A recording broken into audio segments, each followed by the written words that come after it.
Thank you, Pastor Pero. Good morning to everybody. This is the first word of Jesus Christ on the cross 2,000 years ago. Father, forgive them, for they do not know what they are doing.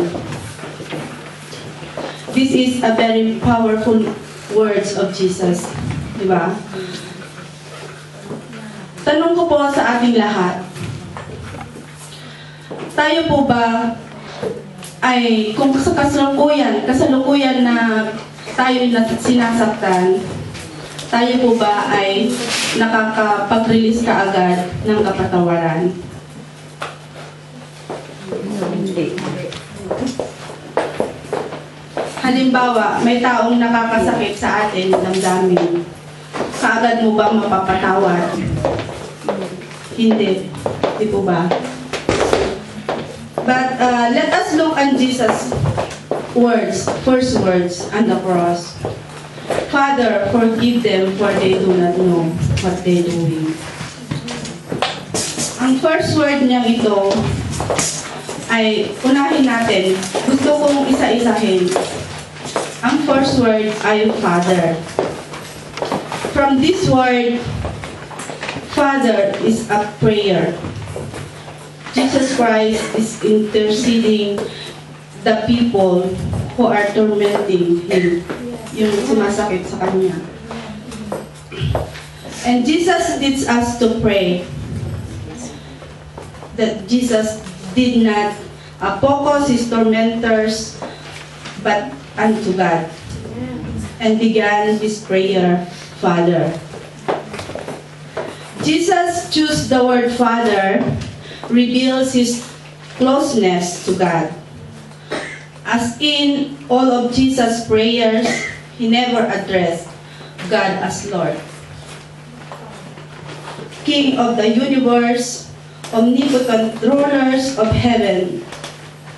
The distinctiveness of Jesus' prayer life was to call God and intimately by name, by the word Father. Hallelujah. Alam niyo ba na si Jesus is the first person in the Bible to call Father, begin His prayer life? Sa atin din pananalangin, pwede rin natin siyang tawaging Ama. Amen. Ng ating Panginoon. Gaya ng pagtawag natin sa ating mga magulang na Ama, ang tawag natin sa Kanya, kung tinatawag natin siya, kung humihingi tayo sa ating Ama, sa ating mga magulang. Di ba tinatawag natin, Ama? Di ba? Ganon din sa ating pananalangin. We are to pray intimately to God in all circumstances, especially when we are in pain. And when we are pain or in worst situation, doon tayo lalong nananalangin. Hindi po ba? Minsan nga, hindi tayo nananalangin kung wala tayong problema o wala tayong karamdaman. Doon tayo humihingi ng tulong ng ating Diyos. So, Jesus did the same. When we are in worst pain, we call God for help as handle the situation where we are. Ang sumunod na words ay forgiveness. Forgive. Si Jesus, imbes na tawagin ang God, ang Panginoong Diyos, nagantihan ang mga taong nag-crucify sa Kanya, nag-crucify at pumatay sa Kanya, hindi niya ginawa. Because Jesus' heart is full of compassion for them. Imbes na isumpan niya at pagsalitaan ng masasama, kaya din natin kung nasasaktan tayo, di ba, kung minsan gumaganti. Pero hindi. Si Jesus, tinawag niya ang Diyos to forgive them. Forgiveness of people killing you is not easy. It's not easy to love our enemies. Di ba? Gaya yung laging sinasabi ni Pastor, love your enemy. But for us, it's too hard. Like, for example, yung sumasakit sa'yo, yung mga ano ba yung tawag nito? Yung enemy mo, hindi mo mapatawad kahit 10 taon kung minsan yung sinasaktan ka. Siguro yung boyfriend mo na hindi mo makalimutan, hindi mo mapatawad kung saktan ka. At madaling patawarin kung ang kaibigan mo kasalukuyan na nag-aaway kayo, madaling patawarin yon. At yung pinapagalitan ka ng magulang, yung magulang mo pinapagalitan ka at may anak kang nakagawa ng kasalanan, madali mong mapatawad yun. Pero yung ginawa ni Jesus sa cross ay napaka-amazing. Kasi doon sinabi niya na forgive them. To love your enemies, very amazing. From God.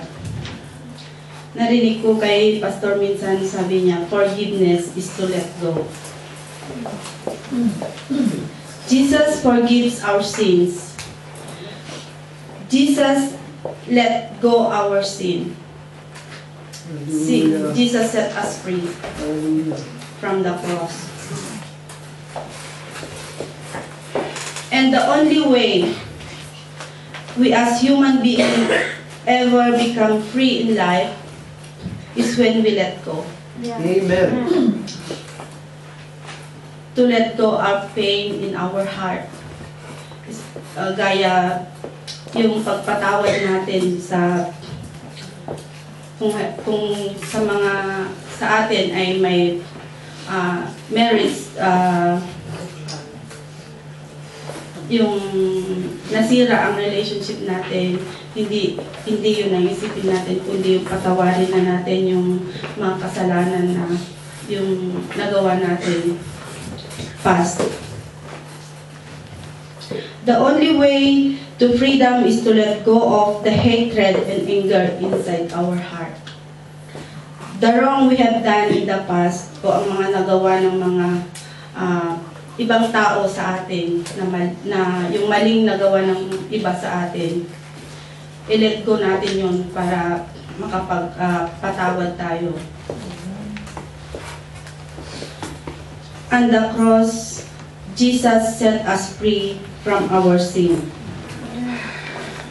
Yun ang ginawa ng Panginoon. Ang pangatlo salita niya ay them. Isa-isa po itong words niya para maintindihan natin kung ano yung ginawa ng Panginoon sa first word. Sa first last word. Them, ito yung mga tao na nagpako sa kanya sa cross. Mga religious leaders na nag-accuse sa kanya at mga tao na lumayo, na nanood lang yung mga tao na nanood lang sa kanya, na hindi man lang tinulungan. At ganun din sa mga disipulo na tumakas, na nag-iwan sa kanya. Them, ito ay tinutukoy na kasali din tayo lahat. Ikaw at ako kasali. Yun ang tinutukoy niya dito, yung them. So, sa atin, kailangan din ang God's forgiveness. Amen. Hallelujah. Kasi kung minsan, marami tayong nagagawa na mali, na hindi ka lugod-lugod sa Panginoon, na hindi natin alam. Nakakalimutan natin minsan na nagkukulang tayo sa Panginoon. Yung time natin, hindi na tayo nananalangin, wala na yung pagmamahal sa atin. Lalo pag nakakalimutan natin na may service tayo sa Kanya. Kung minsan akala natin nag-aakay tayo ng mga tao sa mundo na ilapit ang relationship nila sa Panginoon.